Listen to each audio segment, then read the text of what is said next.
Você já parou para pensar no que aconteceria se uma pessoa fosse engolida por uma baleia? Será que seria possível sobreviver dentro de um animal gigantesco como esse? Ou seria apenas o fim imediato? Essa pergunta já intrigou cientistas curiosos e religiosos por séculos. E, surpreendentemente, a Bíblia traz o relato de um homem que viveu exatamente essa experiência. Jonas. Mas acredite, a parte mais impressionante dessa história não é apenas o fato dele ter sido engolido, e sim o porquê isso aconteceu. Você vai perceber que a baleia, ou melhor, o grande peixe, não foi um castigo, mas sim parte de um plano muito maior, cheio de mistérios e significados escondidos. Agora imagine comigo. Escuridão total, o ar pesado, o som abafado do mar ecoando ao redor, a sensação de estar preso em um lugar que, para qualquer ser humano, seria impossível sair com vida. 3 dias e 3 noites nesse ambiente. 3 dias entre a vida e a morte. Como alguém suportaria isso? Como essa história pode ter chegado até nós? E tem mais. Existe uma conexão impressionante entre o relato de Jonas e outros acontecimentos bíblicos que talvez você nunca tenha percebido. Uma ligação que aponta para algo muito maior do que simplesmente um homem e uma baleia. Muitos até hoje se perguntam, isso foi uma metáfora? Uma lenda?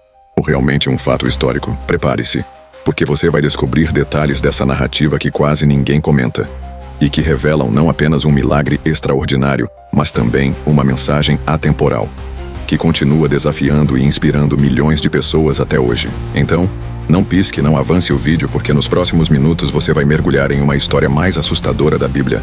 Jonas dentro da baleia. O profeta que tentou fugir do seu destino, mas acabou vivendo o impossível dentro de uma baleia. Tudo começa quando Deus dá uma ordem clara para Jonas: ir até Nínive, uma das cidades mais temidas e odiadas da época. Nínive era conhecida pela sua crueldade. Os inimigos eram tratados sem piedade, e o nome da cidade já causava medo em qualquer pessoa. Agora se imagine você no lugar de Jonas. Receber uma missão de ir até o coração dessa cidade violenta e anunciar que o julgamento de Deus estava chegando. Seria como ser enviado sozinho para enfrentar uma multidão furiosa, sem proteção, sem aliados, apenas com uma mensagem que ninguém gostaria de ouvir. Dá para entender por que Jonas decidiu fugir, mas aqui está o detalhe.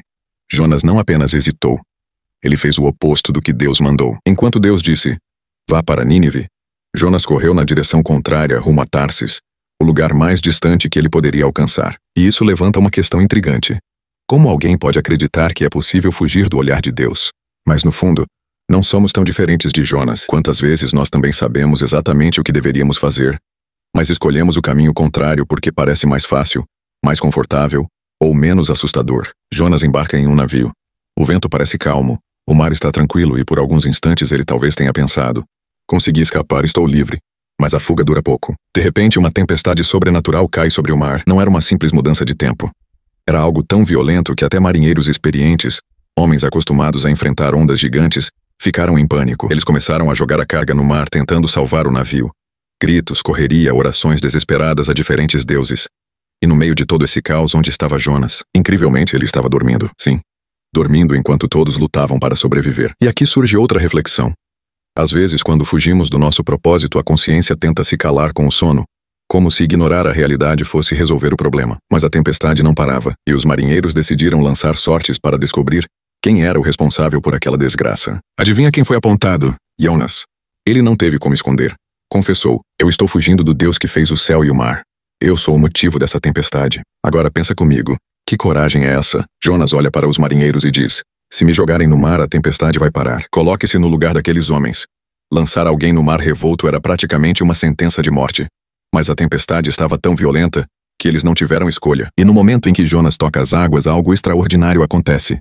O vento cessa, o mar se acalma, o navio para de balançar, e os marinheiros ficam em choque. Mas e Jonas? Será que ele morreu ali, afogado nas profundezas do oceano? Não. O que parecia o fim era, na verdade, o início de algo ainda mais inacreditável. Jonas afunda nas águas agitadas. A tempestade já tinha parado, mas para ele parecia o fim. O corpo pesado, o frio cortante da água salgada, o silêncio assustador do mar profundo. A cada segundo, o ar em seus pulmões diminuía. E é nesse momento, quando tudo parecia perdido, que acontece algo simplesmente inacreditável. De repente, a escuridão é interrompida pela boca gigantesca de um peixe colossal. Em um único movimento, Jonas é engolido vivo. Agora para e imagina essa cena. Escuridão total. O estômago apertado, o som abafado do coração do animal ecoando ao redor. A mistura de água salgada, algas e o cheiro insuportável. Tudo isso enquanto Jonas ainda respirava. Muitos se perguntam, isso seria possível? A ciência moderna registra casos surpreendentes. Um dos mais conhecidos é o de um pescador que foi engolido por uma baleia jubarte em 2021. e sobreviveu para contar a história. Claro, o caso de Jonas vai muito além da ciência. É um milagre, mas esses relatos nos mostram que sim, o impossível pode acontecer.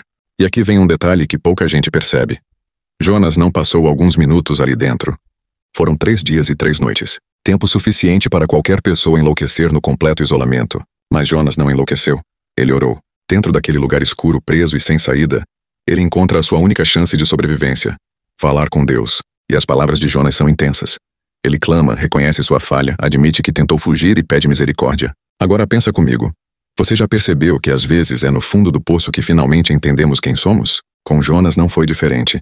O ventre do peixe se transformou no lugar da sua transformação. E é nesse ponto que a narrativa ganha ainda mais força.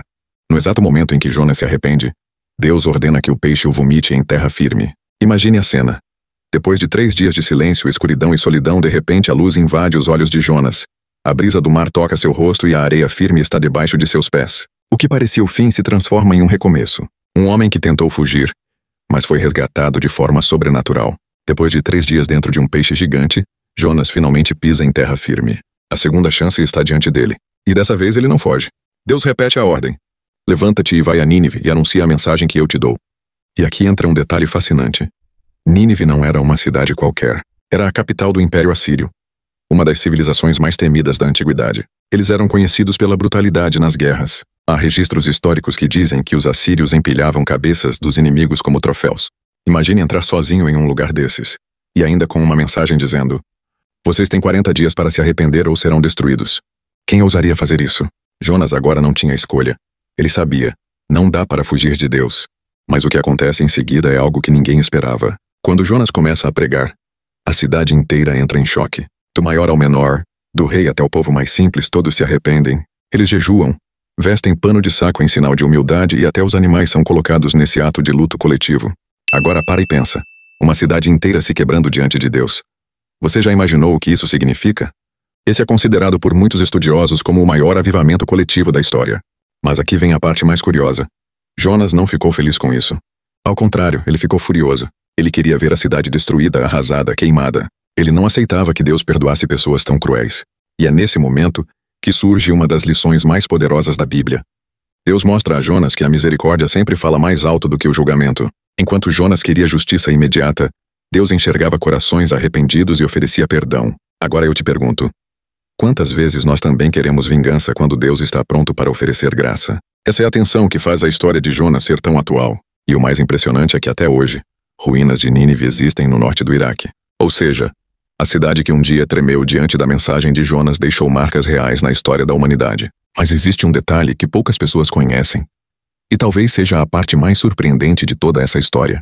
Lembra que Jonas ficou 3 dias e 3 noites dentro do ventre do peixe? Esse detalhe não é apenas um número jogado ao acaso. Séculos depois, Jesus Cristo usou exatamente esse acontecimento como um sinal.